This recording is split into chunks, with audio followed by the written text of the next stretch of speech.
أنا العبد الذي كسب الذنوب وصدته الأماني أن يتوب. الله أكبر الله أكبر الله أكبر ولله الحمد. الله أكبر الله أكبر الله أكبر ولله الحمد. الله أكبر الله أكبر الله أكبر ولله الحمد.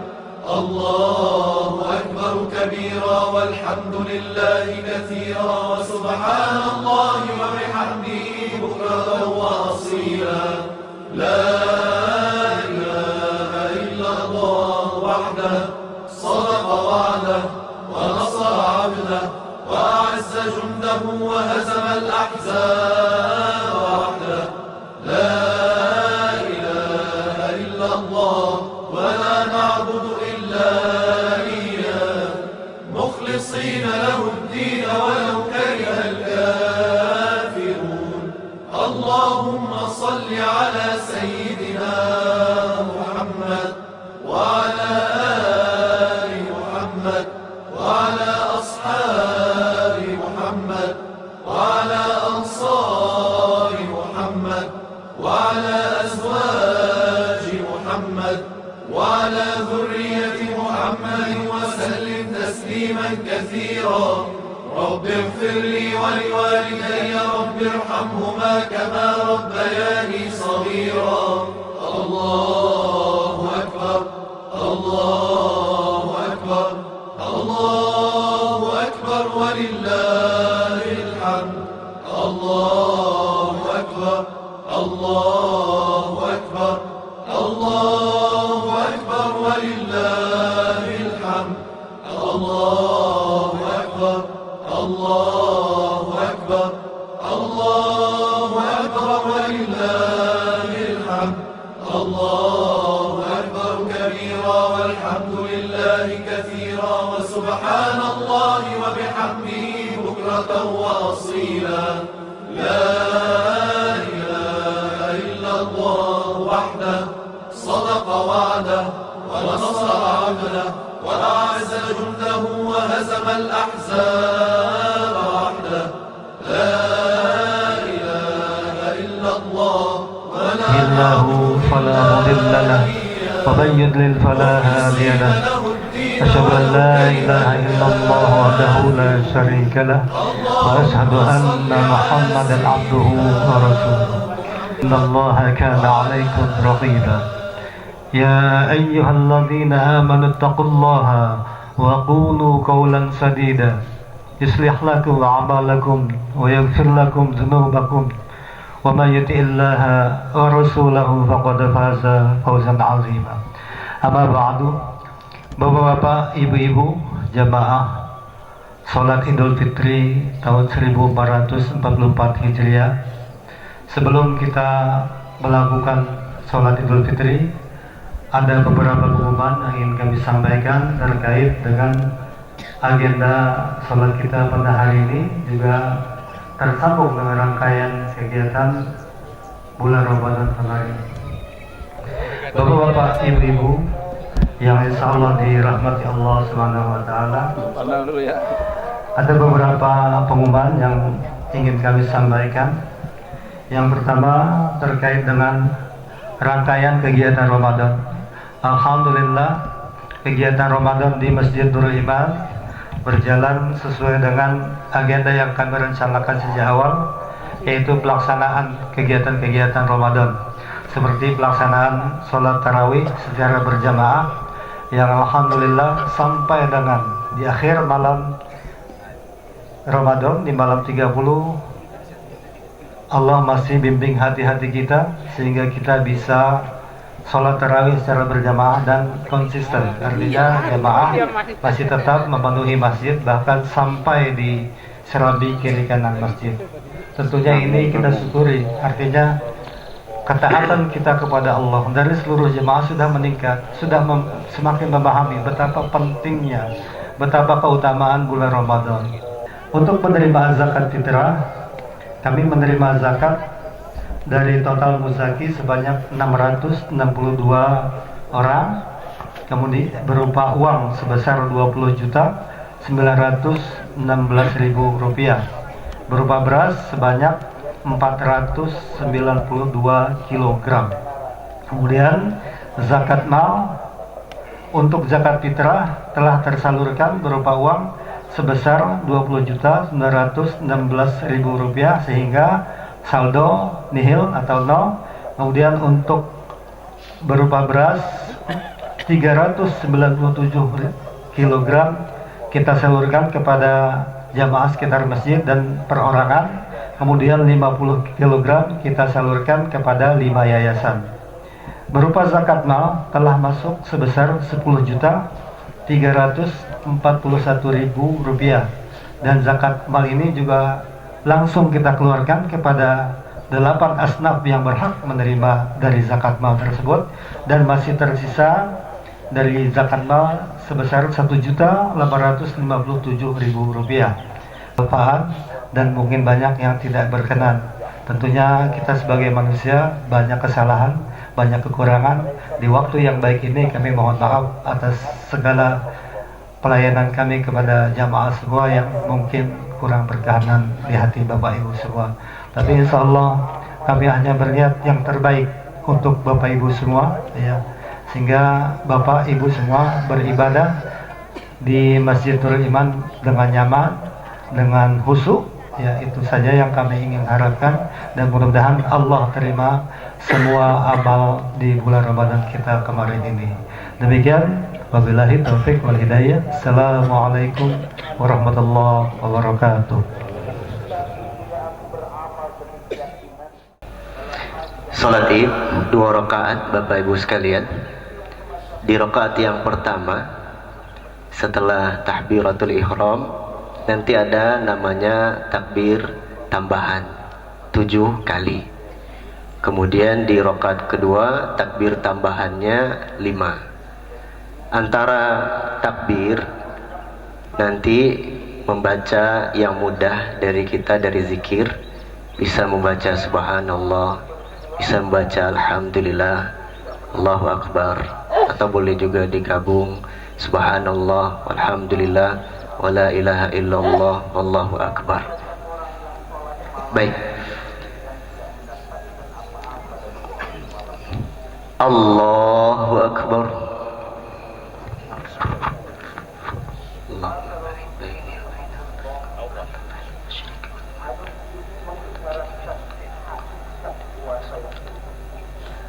Allahu akbar.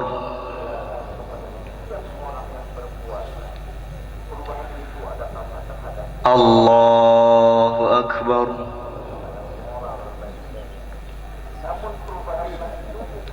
Allahu akbar. Allahu akbar. Allahu akbar. Allahu akbar. Allahu akbar. A'udzubillahi minasyaitonir rajim. Bismillahirrahmanirrahim. Alhamdulillahi rabbil alamin. Ar-Rahmanir Rahim, Maliki Yaumiddin. Iyyaka na'budu wa iyyaka nasta'in. Ihdinas siratal mustaqim. Siratal ladzina an'amta 'alaihim ghairil maghdubi 'alaihim waladdallin. Amin.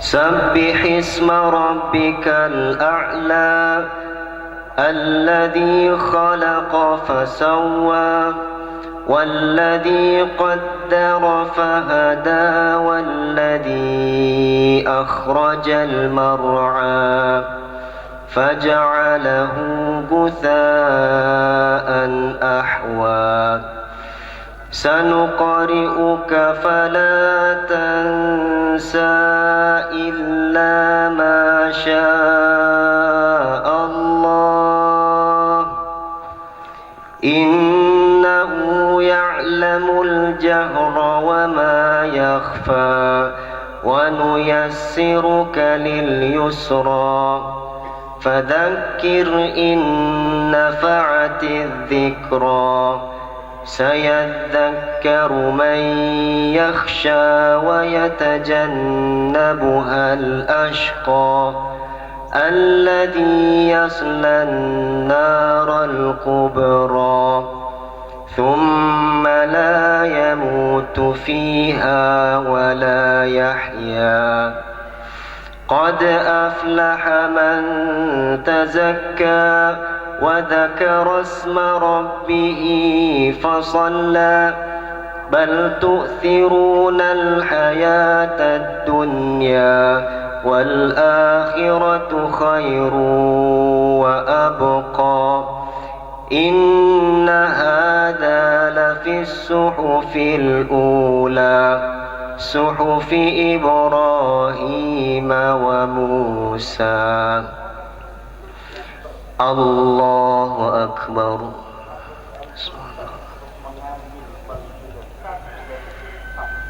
سمع الله لمن حمده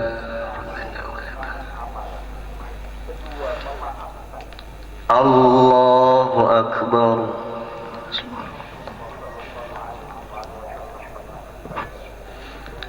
الله أكبر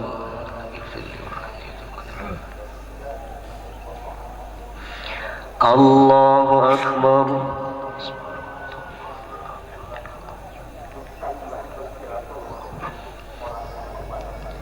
الله أكبر بسم الله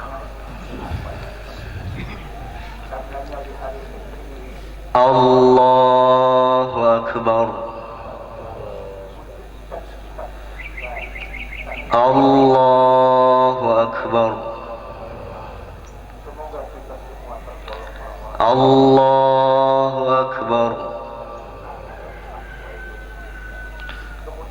الله أكبر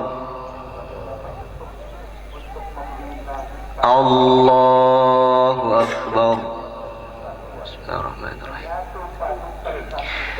الحمد لله رب العالمين الرحمن الرحيم مالك يوم الدين إياك نعبد وإياك نستعين اهدنا الصراط المستقيم صراط الذين أنعمت عليهم غير المغضوب عليهم ولا الضالين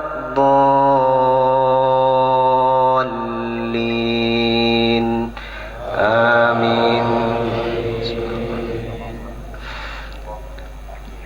هل أتاك حديث الغاشية وجوه يومئذ خاشعة عاملة ناصبة تصلى نارا حامية تسقى من عين آنية ليس لهم طعام إلا من ضريع لا يسمن ولا يغني من جوع وجوه يومئذ ناعمة لسعيها راضية في جنة عالية لا تسمع فيها لاغية فيها عين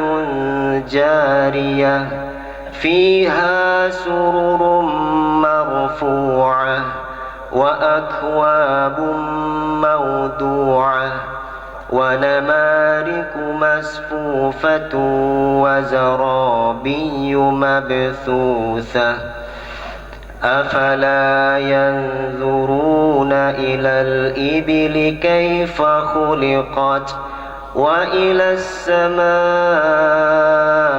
كيف رفعت وإلى الجبال كيف نصبت وإلى الأرض كيف سطحت فذكر إنما أنت مذكر لست عليهم بمسيطر إلا من تولى وكفر فيعذبه الله العذاب الأكبر إن إلينا إيابهم ثم إن علينا حسابهم. الله أكبر.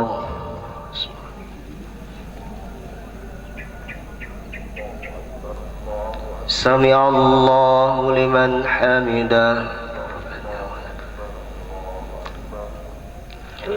الله أكبر.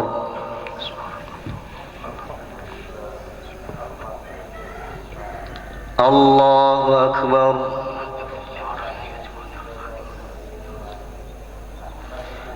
الله أكبر.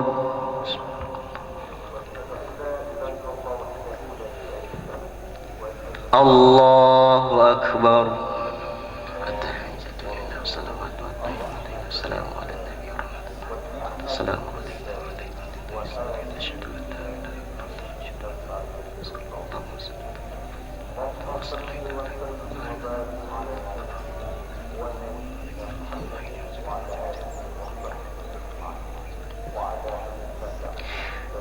السلام عليكم ورحمة الله. السلام عليكم ورحمة الله.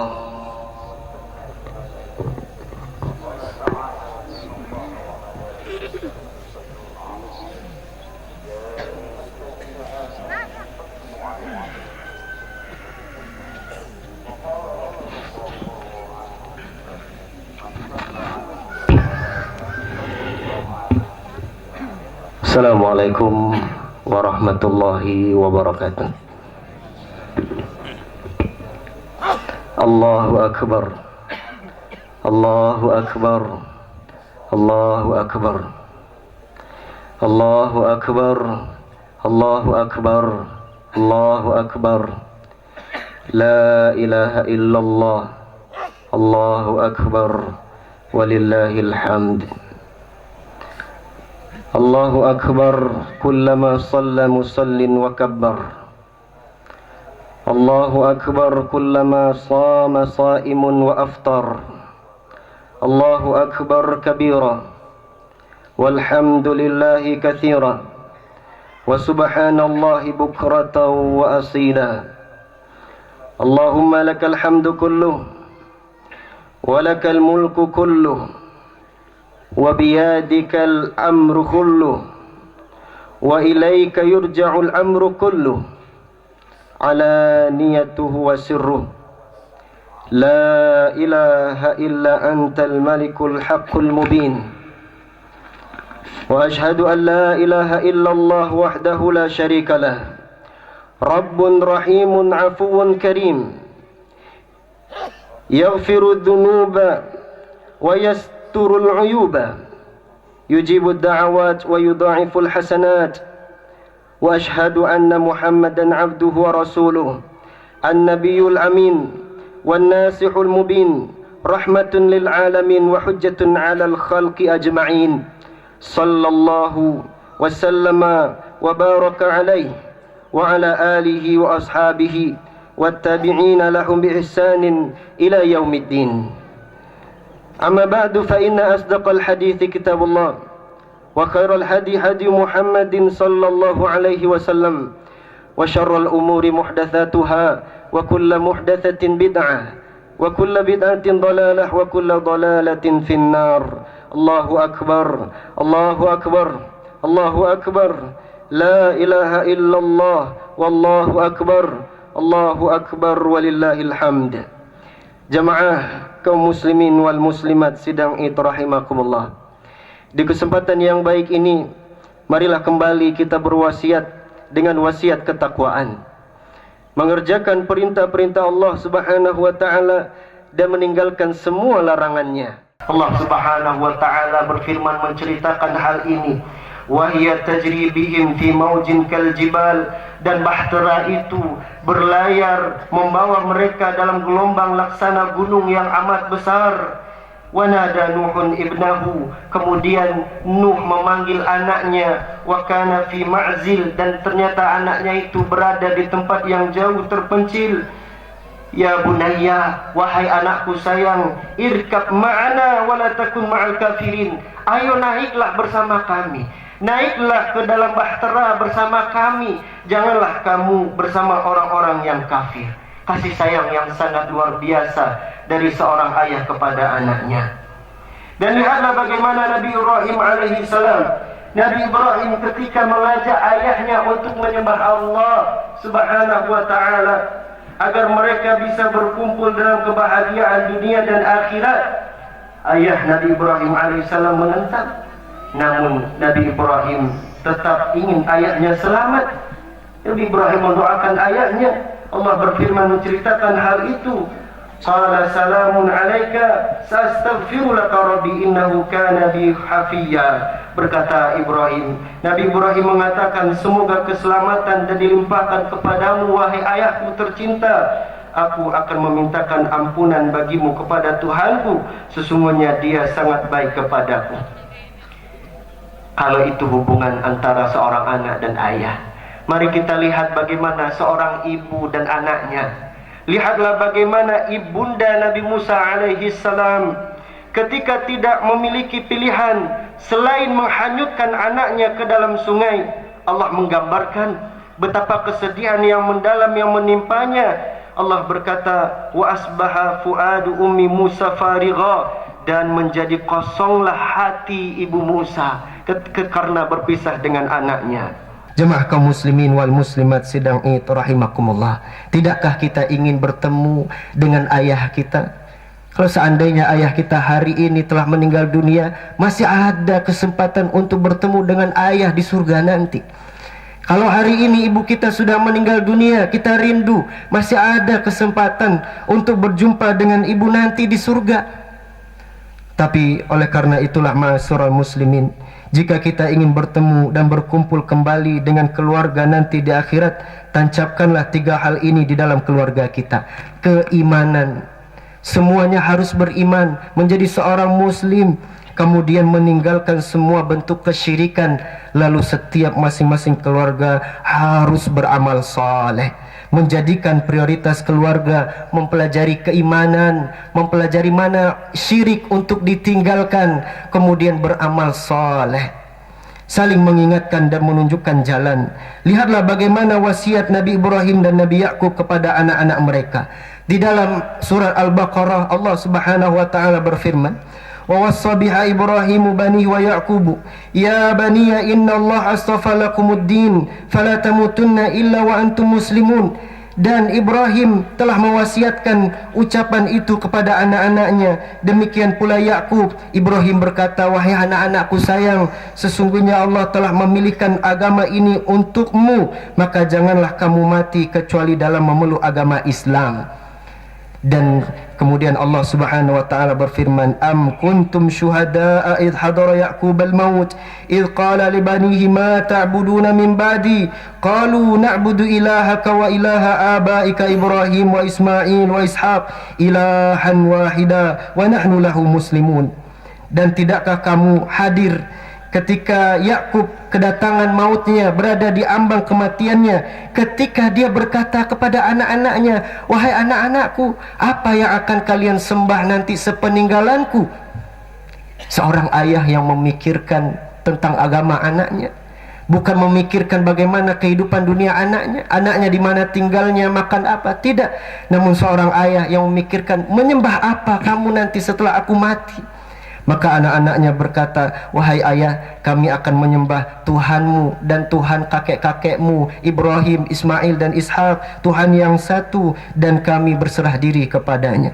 Lihatlah ma'asyiral muslimin, Nabi Ibrahim, Nabi Yakub, para nabi dan rasul, mereka memprioritaskan anak keturunan mereka, keluarga mereka berada dalam naungan keimanan, jauh dari kesyirikan. Semua itu karena mereka ingin berkumpul bersama di surga nantinya. Dan lihatlah bagaimana Rasulullah sallallahu alaihi wasallam mengingatkan keluarga beliau untuk beramal saleh, taat beribadah. Rasulullah sallallahu alaihi wasallam bersabda kepada Fatimah, "Wa ya Fatimah binta Muhammad, salini ma syi'ti min mali, la ughni anki min Allahi syai'a." Wahai Fatimah, putrinya Muhammad, mintalah kepadaku apa yang kamu inginkan dari hartaku. Sesungguhnya aku nanti tidak bisa membelamu sedikit pun di hadapan Allah. Beramallah kamu wahai Fatimah, beramal solehlah kamu wahai Fatimah. Maka ma'asyiral muslimin, sidang Jumat, sidang Id rahimakumullah, semoga Allah subhanahu wa ta'ala di kesempatan yang baik ini kita berdoa semoga Allah mengampuni dosa-dosa kita, mengampuni dosa ayah dan ibu kita, serta semua anggota keluarga kita yang masih hidup maupun yang telah mendahului kita. Semoga Allah subhanahu wa ta'ala memberikan kebahagiaan kepada kita dengan dapat berkumpul bersama keluarga kita di dunia. Kita di hari raya yang bahagia ini berkumpul bersama keluarga, hendaknya diberikan keberkahan oleh Allah subhanahu wa ta'ala, diberikan kebahagiaan ketika kita bertemu nanti setelah sholat ini dengan keluarga kita. Allah angkat rasa kebencian di dalam hati-hati kita ini kalau seandainya ada. Allah maafkan kesalahan-kesalahan kita. Kemudian kita berdoa kepada Allah subhanahu wa ta'ala, semoga Allah mempertemukan dan mengumpulkan kita kembali bersama keluarga kita di surga. Amin, amin, ya rabbal alamin. Allahumma salli ala Muhammad wa ala ali Muhammad kama sallaita ala Ibrahim wa ala ali Ibrahim innaka hamidun majid. Allahumma barik ala Muhammad wa ala ali Muhammad kama barakta ala Ibrahim wa ala ali Ibrahim innaka hamidun majid. Allahumma ighfir lil mu'minina wal mu'minat wal muslimina wal muslimat al ahya'i minhum wal amwat innaka sami'un qaribun mujibud da'wat. Rabbana ighfir lana wa li ikhwanina alladhina sabaquna bil iman wa la taj'al fi qulubina ghillan lil ladzina amanu Rabbana innaka ra'ufur rahim. Allahumma taqabbal a'malana fi Ramadan. Allahumma taqabbal a'malana fi Ramadan. Allahumma taqabbal a'malana fi Ramadan. Allahumma taqabbal minna siyamana wa salatana wa qiyamana wa ruku'ana wa sujudana wa tilawatana. Allahumma inna nas'aluka amalan salihan yuqarribuna ilaik. Allahumma aslih ulata umurina. Allahumma waffiqhum lima fihi salahuhum wa salahul islami wal muslimin. اللهم أبعد عنهم بطانة السوء والمفسدين وقرب إليهم أهل الخير والناصحين يا رب العالمين. ربنا لا تزغ قلوبنا بعد إذ هديتنا وهب لنا من لدنك رحمة إنك أنت الوهاب. ربنا آتنا في الدنيا حسنة وفي الآخرة حسنة وقنا عذاب النار. وصلى الله وسلم على نبينا محمد وعلى آله وأصحابه أجمعين وآخر دعوانا أن الحمد لله رب العالمين. تقبل الله minna wa minkum da'watukum bisalam. Assalamualaikum warahmatullahi wabarakatuh. Allahu akbar, Allahu akbar, Allahu akbar. La ilaha illallah. Allahu akbar, Allahu akbar, walillahil hamd. Allahu akbar kabira walhamdulillahi kathira wa subhanallahi bukratan wa asila. وصلى الله على نبينا محمد وعلى آله وصحبه وسلم تسليما كثيرا. الله أكبر الله أكبر الله أكبر لا إله إلا الله. الله أكبر الله أكبر ولله